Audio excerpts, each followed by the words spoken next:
Hello to everyone, welcome to KCA Kukreja commerce academy. कैसे हैं आप सभी? होपफुली आप सभी अच्छे हैं और जो अपने प्रेशन है उसको काफी अच्छे से कवर कर रहे होंगे। सो गाइस, यहाँ पे मैं आप लोगों के साथ में बिजनेस फाइनेंस के पीवाईक्यूज को कवर कर रही हूँ, जिसके अंदर हम लोग अपने दिसंबर 2014 के पीवाईक्यूज को कवर कर रहे हैं। ठीक है, तो इसका एक पार्ट आप लोगों के पास में ऑलरेडी आ चुका है, ये सेकेंड पार्ट है। तो स्टार्ट करते हैं हमारे इस सेशन के पहले क्वेश्चन के साथ में। So the optimum capital structure, तो कैपिटल स्ट्रक्चर क्या होता है? कॉम्बिनेशन होता है। जो भी एक फर्म होती है उसके पास में अलग अलग टाइप के सोर्सेज होते हैं, डिवेंचर होते हैं, इक्विटी शेयर कैपिटल होते हैं, बैंक से लोन लेना होता है, फाइनेंशियल इंस्टीट्यूशन से लोन लेना होता है। सो अलग अलग जो लॉन्ग टर्म सोर्सेज होते हैं उनका एक रेशियो बनाया जाता है कि कितने प्रोपोर्शन के अंदर कितना फंड जनरेट करना है। सो ये क्या कहलाता है? कैपिटल स्ट्रक्चर कहलाता है। ठीक है, कि कितना इक्विटी से लेना पैसा, कितना डेट से लेना है। सो ऑप्टिमम कैपिटल स्ट्रक्चर एक ऐसा कैपिटल स्ट्रक्चर होता है जिसके अंदर हम लोगों के पास में जो कॉस्ट ऑफ कैपिटल है, ओवरऑल कॉस्ट ऑफ कैपिटल है, वो कम से कम आए और जो फर्म की वैल्यू हो वो क्या हो? ज्यादा से ज्यादा हो। ठीक है, जो फर्म की वैल्यू है वो क्या हो? ज्यादा से ज्यादा हो। सो ऑप्टिमम कैपिटल स्ट्रक्चर ऐसा होना चाहिए जिससे कॉस्ट कम से कम आए और जो फर्म की वैल्यू है वो क्या हो? ज्यादा से ज्यादा हो। तो ऑप्टिमम कैपिटल स्ट्रक्चर जो होता है उसको of a company is plan as per the consideration of, तो उसको हम लोग बनाते हैं क्या क्या बातों को ध्यान में रखकर। सो प्रॉफिटेबिलिटी को नहीं ध्यान में रखा जाता, सोल्वेंसी को ध्यान में रखा जाता है। अगर फर्म सॉल्वेंट है तो वो डेट को यूज करेगी, अगर नहीं है तो डेट को यूज नहीं करेगी। शेयर्स की कितनी मार्केटेबिलिटी, अगर मार्केट में शेयर्स है, मार्केट बुलिश पीरियड पे चल रही है तो एक इक्विटी से फंड को जनरेट कर सकते हैं, लेकिन अगर शेयर्स की मार्केटेबिलिटी नहीं है तो फिर इक्विटी से फंड को जनरेट नहीं किया जा सकता है। कंट्रोल क्या है? अगर कंट्रोल को बांटना चाहते हैं, अगर क्या चाहते हैं? कंट्रोल को बांटना चाहते हैं, डिस्ट्रीब्यूट करना, कंट्रोल की डिल्यूशन चाहते हैं, कंट्रोल की डिल्यूशन, कंट्रोल को बांटना चाहते हैं तो क्या यूज करो? अगर लोगों में कंट्रोल बांटना चाहते हैं तो इक्विटी को यूज किया जाएगा, क्योंकि इक्विटी शेयर होल्डर क्या होते हैं? कंपनी के ओनर होते हैं, उनके पास में वोटिंग राइट्स होते हैं। लेकिन अगर कंट्रोल को नहीं बांटना चाहते हैं तो किसको यूज करो? डेट को यूज करो। सो इन बातों को ध्यान में रखा जाता है। तो ऑप्टिमम कैपिटल स्ट्रक्चर में जब देखा जाता है तो वहां पे सोल्वेंसी को ध्यान में रखते हैं, मार्केटेबिलिटी ऑफ शेयर और कंट्रोल को देखा जाता है। ठीक है, सो कैपिटल स्ट्रक्चर ऐसा होना चाहिए जिससे ओवरऑल कॉस्ट ऑफ कैपिटल कम से कम आए और फर्म की वैल्यू क्या हो? ज्यादा से ज्यादा हो। Move to the next question, assertion and a reason.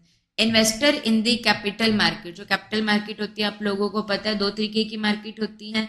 एक हम लोगों के पास में क्या होती है? Long term market. Financial market जो रहती है वो आप लोगों के पास में क्या रहती है? दो टाइप की क्या होती है? फाइनेंशियल मार्केट होती है। ठीक है, फाइनेंशियल मार्केट जो रहती है वो दो टाइप की होती है। एक हम लोगों के पास में क्या होता है? कैपिटल मार्केट होती है। कैपिटल मार्केट जहाँ पे क्या होता है? लॉन्ग टर्म सिक्योरिटीज की इशू करने की बात की जाती है, जहाँ पे जो मेच्योरिटी पीरियड होता है वो सिक्योरिटीज का मोर देन 1 ईयर होता है। और एक हम लोगों के पास में क्या होता है? मनी मार्केट होती है, जहाँ पे क्या होता है? जो शॉर्ट टर्म सिक्योरिटीज होती है उनकी ट्रेडिंग की जाती है, जहाँ पे मेच्योरिटी पीरियड जो रहता है वो आप लोगों के पास में लेस देन 1 ईयर होता है। कैपिटल मार्केट में उन सिक्योरिटीज की ट्रेडिंग होती है जहाँ maturity period more than 1 year होता है। सो कैपिटल मार्केट के ऊपर कौन कंट्रोल करता है? सेबी कंट्रोल करते हैं, securities exchange board of India. और मनी मार्केट को कौन कंट्रोल करता है? रिजर्व बैंक ऑफ इंडिया करता है। ठीक है, capital market further two type की आप लोगों के पास में होती है, जहां पर न्यू सिक्योरिटीज को इशू किया जाता है, जहां पर कंपनी न्यू सिक्योरिटीज को इशू करती है, वो प्राइमरी मार्केट होती है। और एक क्या होती है? सेकेंडरी मार्केट होती है, जहां पर एग्जिस्टिंग सिक्योरिटीज को इशू किया जाता है, एग्जिस्टिंग सिक्योरिटीज को खरीदा और बेचा जाता है, वो क्या होती है? सेकेंडरी मार्केट होती है। ठीक है, तो फाइनेंशियल मार्केट दो टाइप की, capital market, money market. So capital market जहां पे लॉन्ग टर्म सिक्योरिटीज की ट्रेडिंग होगी और मनी मार्केट जहाँ पे शॉर्ट टर्म सिक्योरिटीज की ट्रेडिंग होती है। कैपिटल मार्केट फर्दर दो टाइप की होती है, प्राइमरी मार्केट और सेकेंडरी मार्केट। तो जहाँ न्यू सिक्योरिटीज को इशू किया वो प्राइमरी मार्केट, और जहाँ पर ऑलरेडी इशू की हुई सिक्योरिटीज को इशू किया वो सेकेंडरी मार्केट होती है। सो क्वेश्चन क्या पूछ रहे? Investor in the capital market seems to be inclined for the fixed income securities. So correct है कि इन्वेस्टर चाहते हैं कि उनको फिक्स्ड इनकम सिक्योरिटीज मिले। तो फिक्स्ड इनकम कहाँ पर होती है? डेट के अंदर, पता है फिक्स्ड इनकम मिलेगी ही मिलेगी, चाहे फर्म को लॉस हो चाहे प्रॉफिट हो, डेट का इंटरेस्ट मिलेगा ही मिलेगा। डेट इंस्ट्रूमेंट की अब सेकेंडरी मार्केट भी है, ये वाली जो बात है वो गलत है। इक्विटी इंस्ट्रूमेंट की क्या है? सेकेंडरी मार्केट है। हम लोग अपने शेयर्स को क्या करते हैं? स्टॉक एक्सचेंज के ऊपर क्या करते हैं? खरीदते बेचते हैं। कंपनी से ले ली, उसके बाद में किसके ऊपर खरीदते बेचते हैं? स्टॉक एक्सचेंज के ऊपर। तो स्टॉक एक्सचेंज किस में आता है? सेकेंडरी मार्केट में आता है, बट वो इक्विटी शेयर्स की डेट की नहीं है। ठीक है। So move to the next question. Insufficient working capital, working capital क्या होता है? जो डेली ऑपरेशंस के लिए फंड रिक्वायर्ड होता है वो आप लोगों के पास में क्या कहलाता है? वर्किंग कैपिटल होता है। सो वर्किंग कैपिटल जो है किसी भी एंटरप्राइज के अंदर वो क्या है? इनसफिशिएंट है, वो क्या है? कम है। वर्किंग कैपिटल जो है वो क्या है? कम है। तो उससे क्या होगा? तो उससे आप लोगों के पास में क्या होगा? जब वर्किंग कैपिटल ही नहीं है, डेली ऑपरेशंस के लिए पैसा ही नहीं है, तो फर्म जो होगी वो चेंजेस को अडेप्ट करने के अंदर फेल हो जाएगी। बिल्कुल करेक्ट बात है। ओवर कैपिटलाइजेशन नहीं, ये बात अलग होती है। ओवर कैपिटलाइजेशन का मतलब क्या होता है कि फर्म में क्या लगी हुई है? कैपिटल ज्यादा लगी हुई है और उसके हिसाब से उसको इतना रिटर्न नहीं मिल रहा है। जितनी कैपिटल लगी हुई है उस हिसाब से रिटर्न नहीं मिल रहा है, वो क्या कहलाता है? ओवर कैपिटलाइजेशन कहलाता है। ठीक है।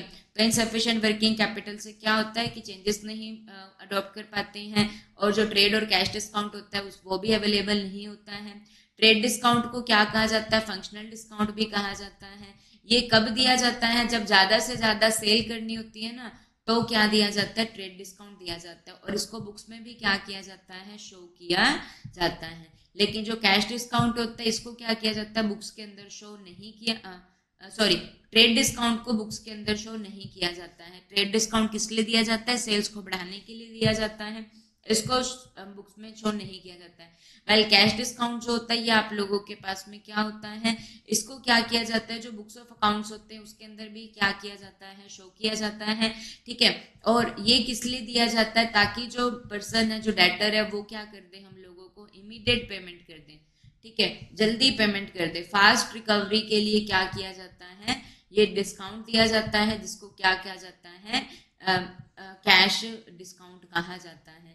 तो अगर सब वर्किंग कैपिटल ही नहीं है हमारे पास, कैश हमारे पास है ही नहीं, वर्किंग कैपिटल ही नहीं है, तो हम लोग ना तो ट्रेड डिस्काउंट दे सकते ना ही कैश डिस्काउंट दे सकते हैं, तो प्रोडक्शन और सेल भी क्या हो जाएगी? कम हो जाएगी। सो ऑप्शन नंबर जो बी रहेगा ये आप लोगों के पास में इसका आंसर आ जाएगा। Move to the next question. Assertion and a reason. Arbitrage, arbitrage के बारे में कौन बात करता है? मोदी गिलानी मिलर हमेशा इसके बारे में बात करता है।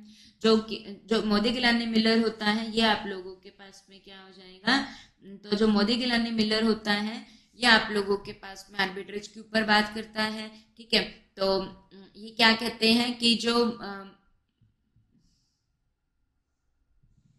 यहाँ पे क्या होता है कि आर्बिट्रेज हो जाता है। जैसे कि हम लोगों ने, बताते हैं आपको एग्जांपल, यही आप लोगों के पास में, जैसे कि क्या किया फर्म ने, क्या किया? डेट को यूज किया। तो डेट को यूज करने से हम लोगों को पता है टैक्स बेनिफिट मिलता है, जिससे जो कॉस्ट जो आती है वो आप लोगों के पास में क्या आती है? कम आती है। But on the another hand अगर डेट को यूज करेंगे तो उससे क्या होगा? जो इक्विटी शेयर होल्डर्स हैं उनकी एक्सपेक्टेशन बढ़ जाएगी, उनका डर बढ़ जाएगा, क्योंकि पहले पेमेंट किसको की जाती है? डेट को की जाती है, उसके बाद में इक्विटी को की जाती है। तो डेट को यूज करने से क्या हुआ? इक्विटी शेयर होल्डर की एक्सपेक्टेशन बढ़ गई, जिससे क्या होगा? जो इक्विटी की कॉस्ट होगी वो क्या होगी? बढ़ गई। एक जगह पे डेट को यूज करने से कॉस्ट जो आ गई वो आप लोगों के पास में क्या आ गई? कम आ गई। डेट की कॉस्ट क्या आ गई? कम आ गई, है ना। लेकिन तो डेट की कॉस्ट कम आ गई तो कहीं ना कहीं ओवरऑल कॉस्ट भी क्या आ गई? कम आ गई। बट इक्विटी को यूज किया तो कॉस्ट ऑफ इक्विटी बढ़ गई, तो ओवरऑल कॉस्ट भी क्या होगी? बढ़ गई। तो एक जगह पे कॉस्ट कम का बेनिफिट मिल रहा है और दूसरी जगह पे कॉस्ट का ज्यादा होने का, तो ये सेट ऑफ हो गया। तो ये क्या कहलाता है? आर्बिट्रेज कहलाता है। कंपनसेट कर दिया जाता है। सो आर्बिट्रेज जो रहता है ये आप लोगों के पास में क्या होता है?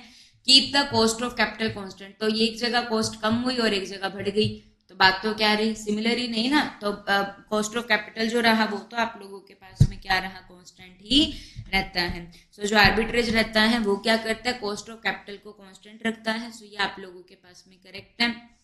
सो ये इंश्योर करता है, कंपनसेट किया जाएगा जो इनवर्स चेंजेस आ रहे हैं। कॉस्ट ऑफ इक्विटी कैपिटल, यहाँ पे इनवर्स चेंजेस आ रहे हैं, एक में कॉस्ट कम हो रही है और एक में बढ़ रही है, तो उसको एक दूसरे से कंपनसेट कर दिया जाएगा। So both are correct with the correct explanation. So ये थे हम लोगों के पास में जून 2014 और दिसंबर 2014 के हमने इस वीडियो में क्या कर लिए? कवर कर लिए। So thank you to everyone.